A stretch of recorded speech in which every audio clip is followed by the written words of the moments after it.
Herzlich willkommen zu unserem Tutorial über Luftgeräusche. Rauschklänge sind ein wichtiger Bestandteil in der neuen Musik. Viele Komponistinnen und Komponisten benutzen sie heutzutage. Heute möchten wir euch zeigen, wie man diese Klänge am besten und am einfachsten spielen kann. Anfangen möchten wir mit den Klängen am Steg. Bitte, Hanna. Ich denke, das am häufigsten genutzte Luftgeräusch auf den Streichinstrumenten ist das Streichen auf dem Steg. Man könnte jetzt ganz einfach die Kontaktstelle auf den Steg verlagern.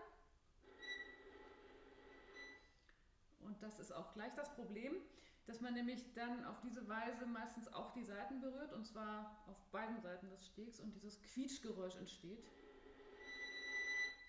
Man kann es etwas abmildern, indem man die Saiten mit der linken Hand dämpft, und zwar indem man wirklich ohne Druck die linke Hand auflegt. Es gibt aber auch einfach bessere Möglichkeiten, das Luftgeräusch zu erzeugen. Eine Möglichkeit ist, dass man fast im rechten Winkel streicht.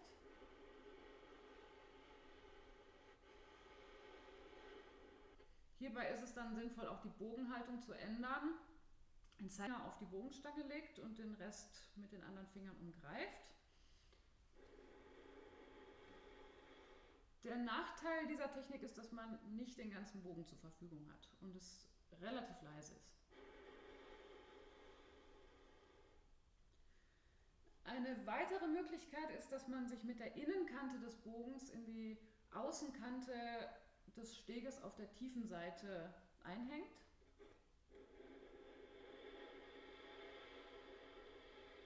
Und ich übe so leichten Druck zu mir aus während des Streichens. Ich weiß nicht, ob du das auch so machst. Auf die Weise habe ich die beste Kontrolle. Es gibt dann gelegentlich auch noch Unterscheidungen zwischen hoch und tief am Steg gestrichen. Das bedeutet die gleiche Technik, also Bogen einhängen. Es ist auf der E-Seiten- oder A-Seitenseite sehr empfehlenswert, das Instrument auch noch etwas zu drehen.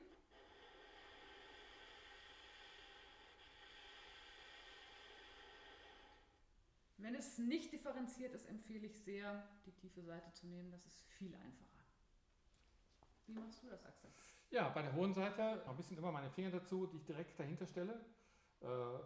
Das ist wirklich eine reine Sicherheit. Und das sind die Bogenhaare, die streichen wirklich an der Fingerkuppe entlang. Aber wie gesagt, was Hanna sagte, das kommt nicht sehr oft vor.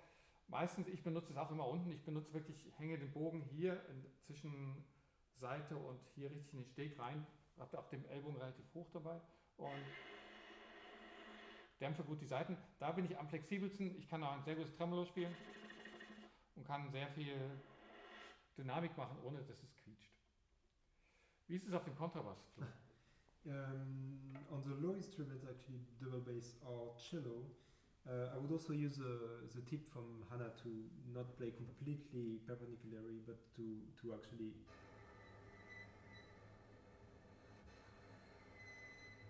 use the angle of the bow. On the low instruments, it's also very, of course, I mean the bridge is quite big, so you can play on the side or play with the colors of the Luftgeräusch, so air sounds in English.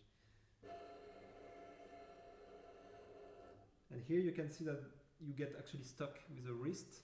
Get stuck. I mean, this is a French bow. You have actually mostly the same problem with the German bow. So I would advise to get a bit more flexible with your traditional bow position and to find your own way of being stable in this angle.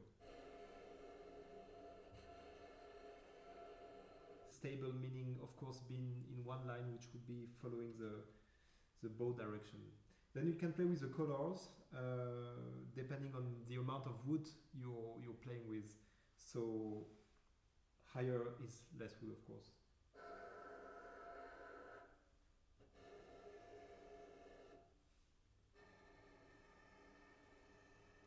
Sometimes we are also asked to play on the bridge itself. And here you can also play with colors with just lifting the bow up or down, for example.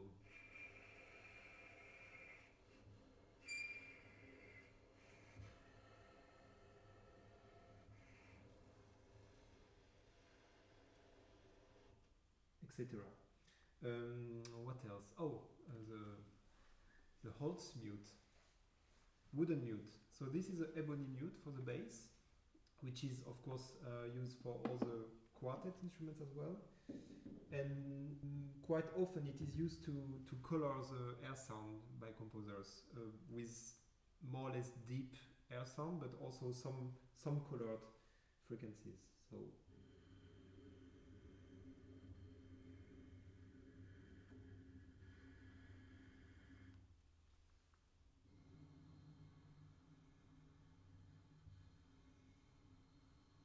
and here I would advise that some composers like to play with this colored in a very smooth way, so I would advise to get a hand technique very flexible so you can play in these different positions while playing, I mean without break in the sound.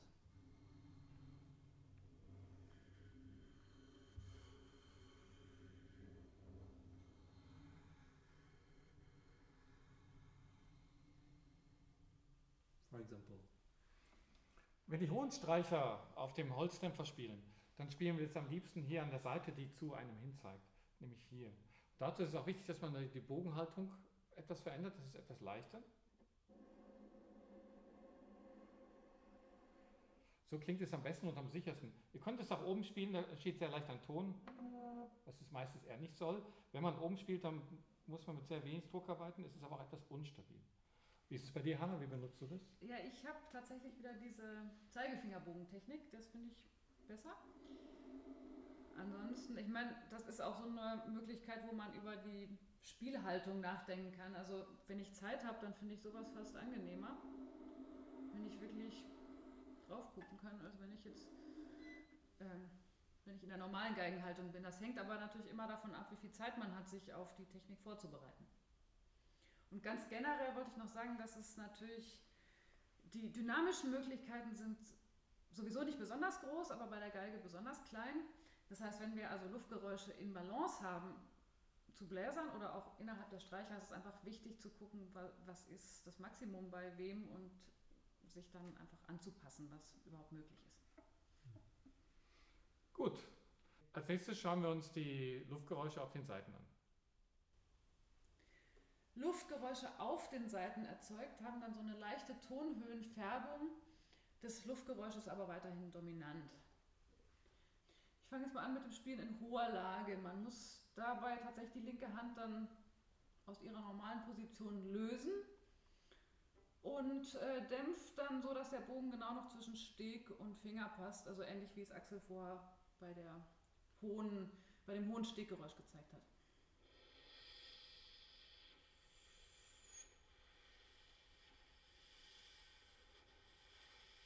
Wichtig ist hierbei, dass man ziemlich wenig Bogendruck verwendet, ansonsten kommen da so komische Geräusche. Man kann natürlich auch die Hand weiter nach unten bewegen, kriegt dann einfach mehr Tonhöhenanteil. Wenn man wirklich nur dieses Stück für den Bogen freilässt, ist es doch sehr viel Luftgeräusch.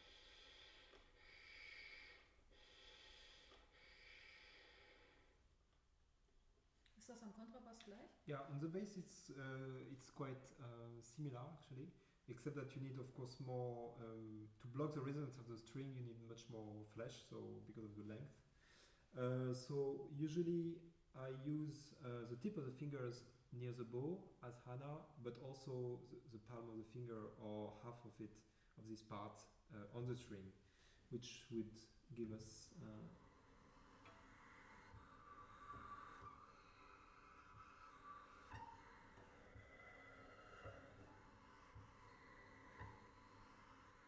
and of course also light pressure of the bow.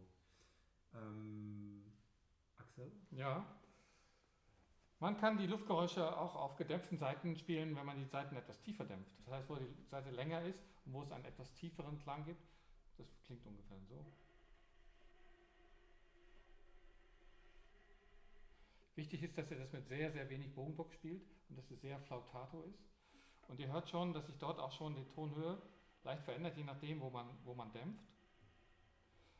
Und man kann das auch mischen, indem man wirklich richtige Töne spielt. Das sind dann sogenannte Halbflageolets. Das heißt, ihr setzt einen Ton wie bei einem Flageoletdruck auf, dämpft den aber dahinter, legt ihr noch mehr Finger drauf, dass kein Flageolet entsteht.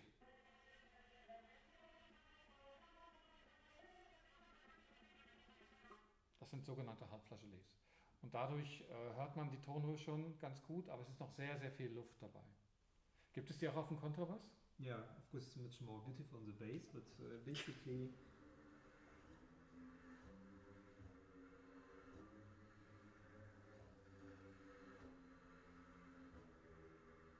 the same principle.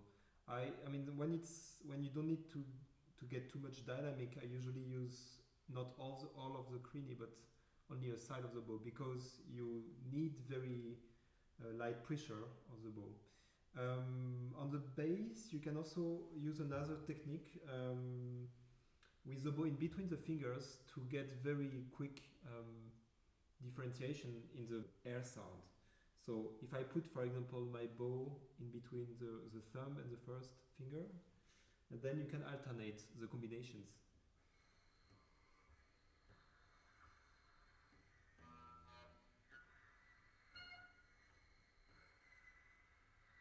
So you hear this, which can be useful in some contexts, also in solo pieces. I think that's it. Als nächstes gehen wir zum Korpus. Man kann auf dem Korpus des Instruments auch sehr gute Luftgeräusche spielen. Sehr einfach geht es auf der Zarge, da gibt es verschiedene Positionen. Einmal hier oder hier oder da.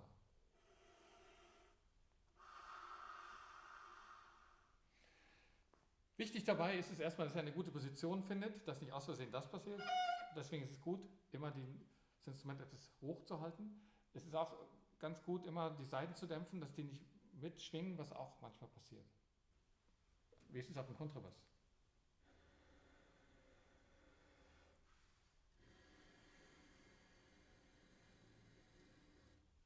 Genau, hier sein.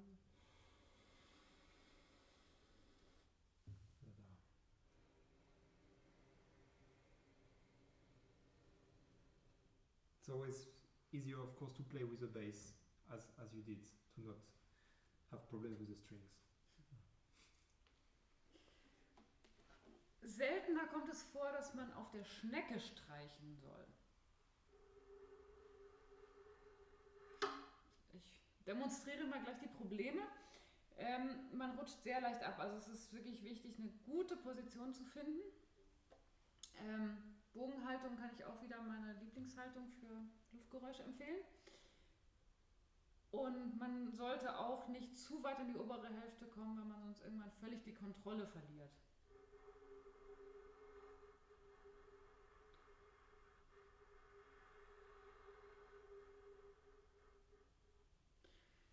Auch kommt es manchmal vor, dass man auf den Wirbeln streichen soll. Da kommt man sich jetzt mit den Fingern in die Quere, also das heißt, man muss so ein bisschen suchen.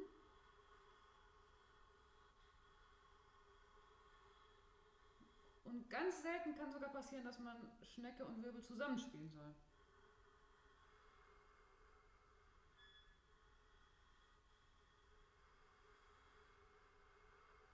Oder Übergänge dazwischen.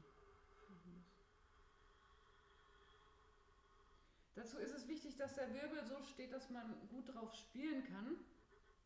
Das ist jetzt nicht ideal bei meiner Geige, aber in Ordnung. Im schlimmsten Fall muss man die Saite neu aufziehen und dieses kleine Stückchen, was aus dem Loch hervorsteht, länger oder kürzer machen, dass das dann passt. Wenn man Zeit hat, das Instrument runterzunehmen, ist es viel leichter zu spielen. Vielleicht kannst du das mal demonstrieren. Ja, genau, da kann man es quasi aufs Knie stellen und ich halte es jetzt immer fest, weil ich jetzt stehe. Aber dann könnt ihr auch sehr leicht hier auf der Schnecke spielen. Kann man auch eine gute Dynamik machen. Oder auf dem Wirbel.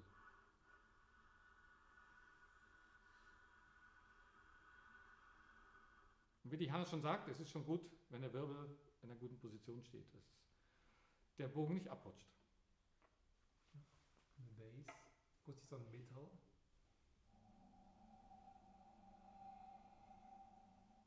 If you put more pressure, you might get a squeak or another sound. So we are talking about light pressure right now. Then of course you have the tilepiece or Seitenhalter. which we know for this deep sound that the bass has if you put not too much but at least some pressure. This is quite beautiful, but now we are talking about air sounds. So to produce a hair sound on this part, you might start from here with a very light pressure.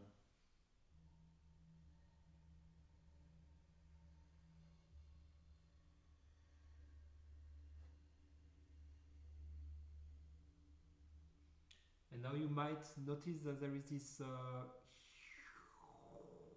effect which goes from the high to the low one, which is because of the resonance of the wood and also of the strings. So you can play with this resonance by muting the strings or unmuting the strings. So